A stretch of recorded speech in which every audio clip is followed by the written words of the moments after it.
இயேசுவுக்கே புகழ். மரியே வாழ்க. கிறிஸ்துவில் மிகவும் பிரியமானவர்களே, தெய்வம் நம்மை காண்கின்றவர், அவர் நம்மை காப்பவர், நம்மை ஆராய்ந்தறிகிறவர், நாம் அமர்வதும் எழுவதையும் அறிந்தவர், நம்மை சுற்றி சுற்றி சூழ்ந்திருந்து நம்மை பாதுகாக்கின்ற தெய்வம். அந்த பாதுகாப்புக்குள்ள வருவோமா? தெய்வத்தின் அருகிலே அவருடைய பாதுகாப்புக்குள்ளே வருவோமா? ஆண்டவரை துதித்து மகிமைப்படுத்தி பாடுவோம்.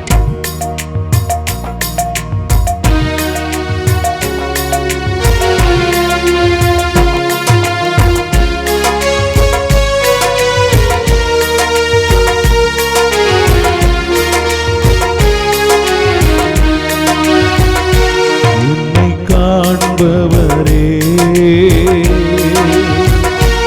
என்னை காப்பவரே, என்னை காண்பவரே, என்னை காப்பவரே, ஆராய்ந்து அறிந்திருக்கின்றீர்,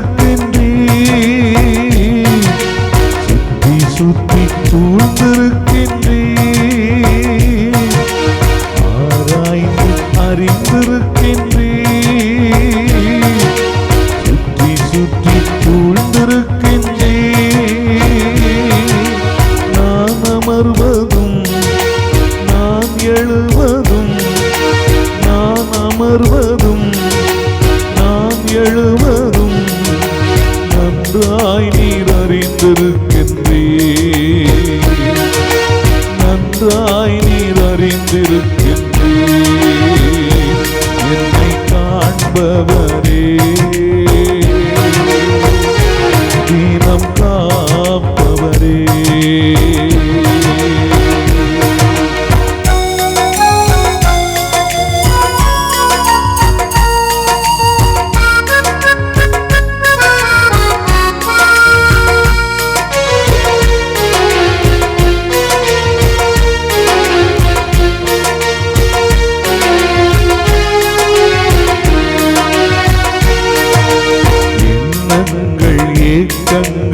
எல்லாம் எல்லாமே அறிந்திருக்கின்றீர்.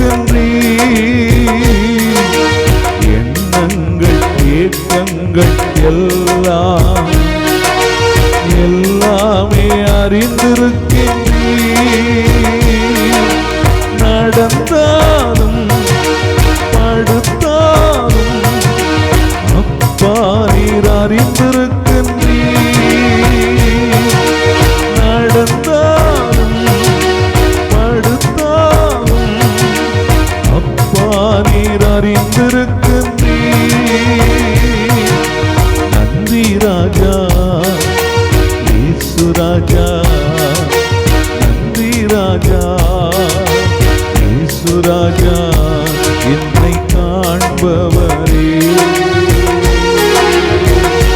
தீனம் காப்பவரே.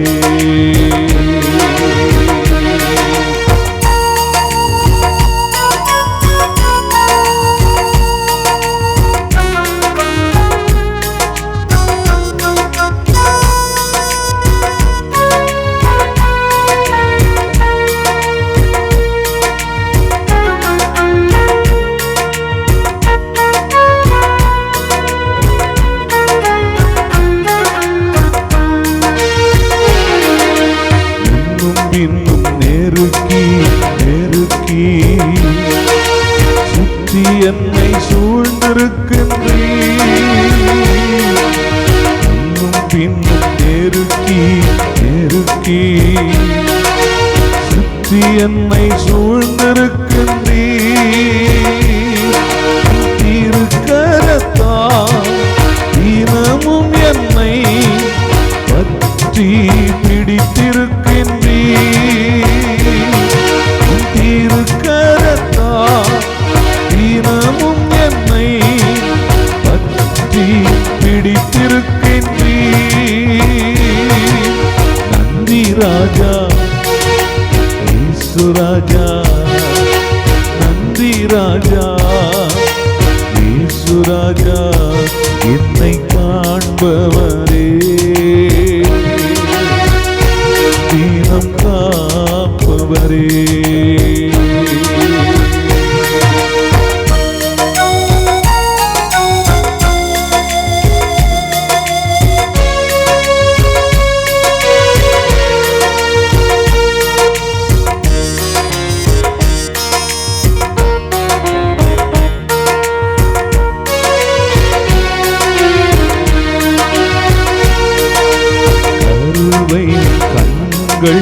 கண்டன மறைவாய் வளர்வதை கவனித்தீரே, கருவை கண்கள் கண்டன மறைவாய் வளர்வதை கவனித்தீரே, பிரமிக்கத்தக்க அதிசயமாய் பக்குவமாய் உருவாக்கினீ, பிரமிக்கத்தக்க அதிசயமாய் பக்குவமாய் உருவாக்கினீ. நன்றி ராஜா இயேசு ராஜா, நன்றி ராஜா இயேசு ராஜா என்னை காண்பவரே, தீனம் காப்பவரே, என்னை காண்பவரே, தீனம் காப்பவரே. ஆராய்ந்து அறிந்திருக்கின்றீர்,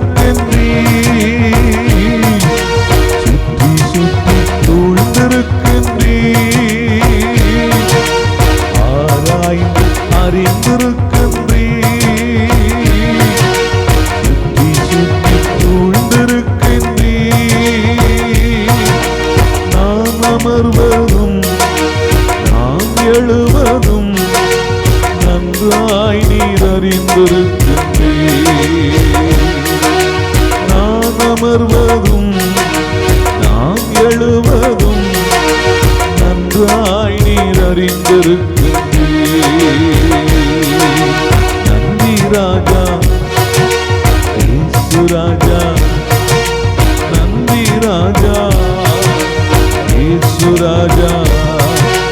அல்லேலூயா அல்லேலூயா அல்லேலூயா அல்லேலூயா.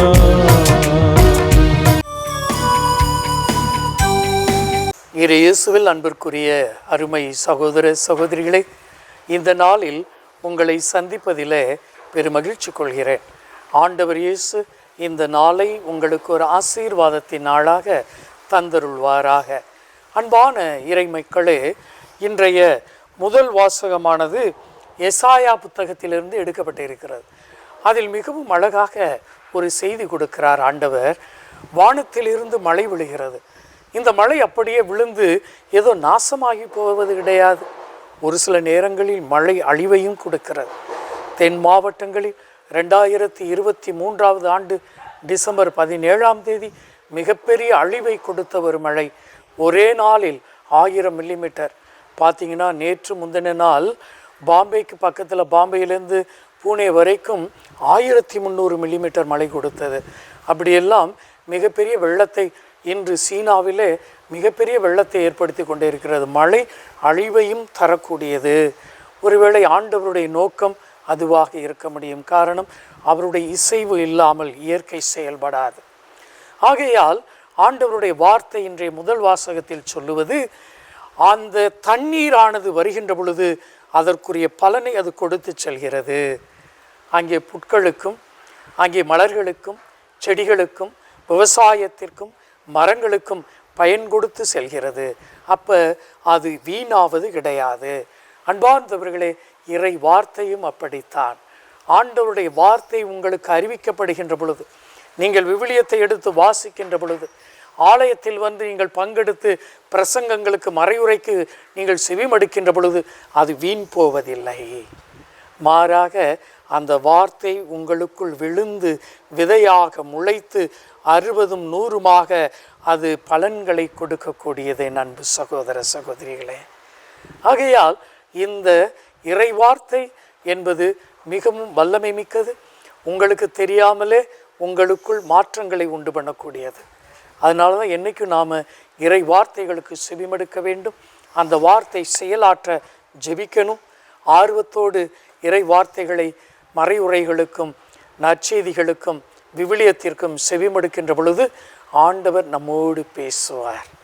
அவருடைய வார்த்தைகள் நமக்குள் ஒலிக்கும் என்ற நம்பிக்கையோடு ஜெபிப்போம். ஆண்டவர் உங்களையும் உங்கள் குடும்பங்களையும் நிறைவாக ஆசீர்வதிப்பாராக.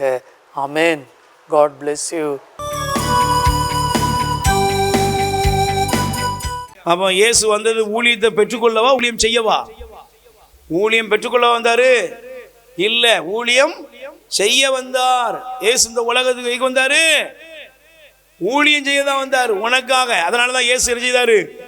ராப்போஜனத்தில் என்ன பண்ணாரு சொல்லுங்க? ஒரு அரியணையில் உட்கார்ந்துட்டு காலை கழுவுங்கடா அப்படின்னாரு. அப்படியே சொன்னாரு? சத்தமா சொல்லுங்க. இன்னைக்கு மத தலைவர்கள் என்ன செய்யறாங்க? அவங்க உட்கார்ந்துக்கிறாங்க. இன்னைக்கு எத்தனையோ இடங்கள்ல பாருங்க, கால்களை என்ன செய்யறாங்க? ஜனங்கள் கழுவி குடிக்கிறாங்க. சிலர் என்னெல்லாமும் நடக்குது உலகத்துல, கடவுள் பேர்ல அட்டூழியங்கள். Price the Lord. ஆனால் இந்த உலகத்திலே வந்த ஒரே ஒரு தெய்வம் இயேசு கிறிஸ்து என்ன செய்தார்? தன்னுடைய சீடர்களுடைய கால்களை சொல்லுங்க ஆண்டவர் சொன்னார், உங்களுடைய ரபி, உங்களுடைய போதகராகிய நான் உங்களுடைய பாதங்களை கழுவுகிறேன் என்றால் நீங்களும் கழுவுங்க. ஏன்? நீ உன்னை தாழ்ச்சியா இருப்பான். வீட்டுக்குள்ள தாழ்ச்சியா இருங்க. உங்களை பத்தி யாராவது புறணி பேசிட்டாங்க, உங்களை பத்தி யாராவது தவறான காரியங்களை பரப்புறாங்க, நீங்க அதுக்கெல்லாம் பயந்துடாதீங்க. உடனே பதிலுக்கு பதில் கொடுத்து ஒன்றும் பண்ண வேண்டாங்க, அமைதியா விட்டுருங்க. Price the Lord. யாராவது ஏதாவது சொல்லுவாங்க. சமீபத்தில் ஒருத்தர் வந்து சொன்னாரு, பிரதர் உங்களுக்கு அமெரிக்கால இருந்து காசு வருதாமே. ஆமாய்யா வருதுயா, பரவாயில்ல, எனக்கே தெரியல. அவங்களுக்கு தெரிஞ்சிருக்குன்னா அதுக்கு நான் என்ன பண்றது? அல்லேலூயா. சிலர் சொல்லுவாங்க, எல்லாரும் சொல்லுவாங்க, உங்களே சொல்லுவாங்க. நீங்க வீடு கட்டினா ஒன்று சொல்லுவாங்கல்ல, நீங்க ஒரு கார் வாங்கினா ஒன்று சொல்லுவாங்க, உங்க மகனுக்கு ஒரு நல்ல கல்யாணம் முடிச்சிங்கன்னா ஒன்று சொல்லுவாங்க, எல்லாம் சொல்லுவாங்க. சொல்றவனுக்குலாம் நீங்க பதில் பேச முடியுமா? சொல்லுங்க. ஒன்றும் பேச முடியாதுங்க. எல்லாத்துக்கும் ஒரே ஒரு காரணம், சைலண்ட், அமைதியா இருங்க, தாழ்ச்சியா இருந்துட்டு போயிருங்க. சொல்லுகிறவர்களை கடவுள் பார்த்து கொள்வார். Price the Lord. யாருக்கு என்ன செய்யணும் எல்லா நியதியும் ஆண்டவர் வரையறுத்து வைத்திருக்கிறார். ஆமென். அல்லேலூயா. நீங்கள் எந்த இடத்திலும் ஆணவத்தோடு அகங்காரத்தோடு செஞ்சிடாதீங்க, பேசிடாதீங்க. ஏன்? அது உங்கள் வாழ்க்கையை பாதிக்கும். ஆமென். அல்லேலூயா. நீங்க பைபிளை பாருங்க. எனக்கு ரொம்ப சில பகுதியில் மட்டும் வேகமா சொல்லிட்டு போறேன். தாவீது தன்னுடைய வாழ்க்கையில ஒரு நாள் கஷ்டத்தின் மத்தியில போறாரு. சிமேயி என்கிற ஒருத்தன் கல்லை கொண்டு போய் எறிறான். எரிஞ்சானா? நீங்க பைபிள்ல 2 சாமுவேல்ல படிச்சுக்கோங்க. சிமேயி அப்படிங்கிறவன் கல்லை கொண்டு போய் எறிறான். Price the Lord. சொல்லுங்க அல்லேலூயா. கல்லை கொண்டு எரிஞ்சிட்டு அவரை கேவலமா திட்டுறான். Praise the Lord. சத்தமா சொல்லுங்க அல்லேலூயா. ரொம்ப வேதனைப்படுத்தி அவரை என்ன செய்யறான்? தாவீதை பார்த்து அந்த மவனே இந்த மவனே அப்படின்னு என்ன செய்யறான்? அவன் திட்டுறான். Praise the Lord. சொல்லுங்க அல்லேலூயா. நீங்க 2 சாமுவேல் 16, நீங்க 16ல 5ல இருந்து பிறகு படிச்சுக்கோங்க, நேரம் இல்லை. பழித்து கொண்டே வந்தானா, வந்து கல்லெறிந்தான். அவன் பரத்தையின் மகனே, இரத்த வெறியனே அப்படின்னு சொல்லி ரொம்ப கேவலமா பேசுறான். உடனே கூட உள்ளவங்க சொல்றாங்க, கூட உள்ள மற்றவங்க, இவனை என்ன பண்றோம்? உடனே பழி வாங்கணும். Price the Lord. ஆனா தாவீது ரொம்ப அழகா சொல்றாரு, நம்ம வேலை அந்த வேலை இல்லை. அல்லேலூயா. அவன் பேசட்டும், அவனை விட்டுரு, அவன் என்ன வேணாலும் பேசட்டும், விட்டுருவோம். ஏன்? ஆண்டவர் பார்த்து கொள்வார். ஆமென். அல்லேலூயா. ஆண்டவர் அவனை பேசுன்னு சொல்லியிருந்தாருன்னா அதை யாரால தடுக்க முடியும்? அவன் பேசுறது பேசட்டும், ஆணவமா பேசுறான்னா பேசட்டும். கடவுள் இந்த இடத்தில் எனக்கு என்னச்சு கொடுப்பார்? இரக்கத்தை காண்பிப்பார். கை தட்டுங்க பாப்போம். பக்கத்துல கை கொடுத்து சொல்லுங்க, நீங்க உங்க வீட்டுல சகிப்புத்தன்மைக்கு இடம் கொடுங்க. சத்தமா சொல்லுங்க. அப்படின்னா என்னது கேப்பீங்கள? அது வேற வில்லங்கமாச்சு. சகிப்புத்தன்மை என்னது? சகிப்பு என்னது? சகிப்புத்தன்மை என்னமா? யார் என்ன பண்ணாலும் அதை பெருசாக்காதீங்க. Price the Lord. அதை அமைதியா விட்டுருங்க. அல்லேலூயா. அதை என்ன செய்யுங்க? விட்டுருங்க. திட்டுறவங்க திட்டட்டும், பேசுறவங்க பேசட்டும், காரி துப்புறவங்க துப்பட்டும், ஏளனப்படுத்துறவங்க பண்ணட்டும், என்ன வேணாலும் பண்ணட்டும், விட்டுருங்க. ஏன்? கடவுள் அதை கூர்ந்து கவனிப்பார். Price the Lord. நீங்க பதிலுக்கு ஏதாவது பேசிட்டா அங்க தேவ இறக்கம் நின்று போயிடும். ஆமென். அல்லேலூயா. நீங்க என்ன செய்யாதீங்க? பதிலுக்கு பதில் பேசக்கூடாது. உங்க ரகசியத்தை சொல்லித்தானே கடவுள் உங்களை ஆசீர்வதிக்கணும்னா யாராவது நீங்க பைபிள்ல உள்ள பெரிய பிளஸிங் என்ன தெரியுமா? ஆண்டவர் ஆபிரகாமை பார்த்து நீ ஆசியாக விளங்குவாய், உன்னை நான் ஆசீர்வதிப்பேன், உன்னை பெருகச் செய்வேன் சொன்னாரா? சொல்லுங்க, சொன்னாரா? ஆனா அதுல ஒரு சிறப்பான பிளஸிங் இருக்கு. என்ன தெரியுமா? என்ன பிரச்சனைனா, உன்னை ஆசீர்வதிக்கிறவர்களை நான் ஆசீர்வதிப்பேன், உன்னை சபிக்கிறவர்களை. அப்ப சபிக்கிற வேலை யார் வேலை? ஏக்கா உங்களை பார்த்து ஒருத்தர் சொல்லிட்டாங்க, உங்களுக்கு வாய் சும்மா இருக்குமா? சொல்லுங்க, சும்மா இருக்குமா உங்களுக்கு? ஏமா சொன்னா சும்மா இருக்குமா? பொசு பொசுன்னு வருது. ஆனால் இன்னைக்கு ஆண்ட சொல்லாரு, வாயில் கொஞ்சம் கல்கணம் எடுத்து போட்டுக்கோ, கொஞ்சம் சப்பிக்கிட்டு அப்படியே இல்லை இருக்கு அப்படியே இல்லை தண்ணி ஊற்று. ஏன்? சபிக்கிற வேலை யார் வேலை? உன் வேலை இல்லை. உன்னை ஆசீர்வதிக்கிறவர்களை நான் ஆசீர்வதிப்பேன், உன்னை சபிக்கிறவர்களை. அப்ப சபிக்கிற வேலை யார் வேலை? என்னை பார்த்து ஒருத்தர் ஆசீர்வதிச்சாங்கன்னா நான் ஒன்றும் பண்ண வேண்டியதில்லை. ஆண்டவரே அவங்கள ஆசீர்வதிச்சுடுவார். நான் அவங்கள பார்த்து சொல்கிறேன், இந்த அக்கா நல்லா இருக்காங்க, அந்த பையன் நல்ல பையங்க, நல்லா இருப்பாங்க, அந்த குடும்பம் நல்லா இருக்குங்க, கடவுளை உங்களை உயர்த்திக்காருங்க. உங்களை ஆசீர்வதிச்சுன்னா என்னையும் ஆண்டவர் ஆசீர்வதிப்பார். நீ மற்றவங்களை திட்டிக்கிட்டு ஜபிச்சுக்கிட்டு ஆணவம் முடிச்சா வெங்காரம் குடிச்சு இருக்கிற எல்லாத்தையும் குறை பேசிக்கிட்டு அலைஞ்சு வச்சுக்கோ, ஒன்றும் பிரச்சனை இல்லை. வேலையை ஆண்டவர் ஆரம்பிச்சிருவார்.